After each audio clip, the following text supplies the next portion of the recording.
এ তোর তামুক পাতলা হচ্ছে, হুকে খেতে ভালো লাগছে না, একটা বিড়ি ধরে দে। ঠিক আছে হুজুর, দিচ্ছি।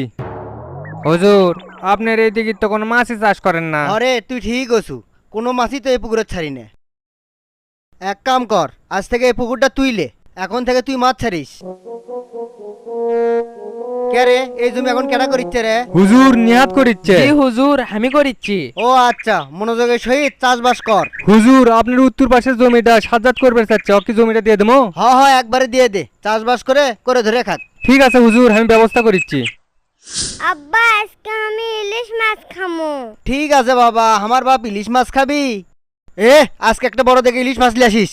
আচ্ছা আচ্ছা, সুমন তুমি ইলিশ মাছ খাবা, আইনে দে মোহিনী। হুজুর, সুমন তো বড় হয়ে যাচ্ছে, ওকে লেখাপড়া করাবেন না? ওর লেখাপড়া করা লিখবি কে?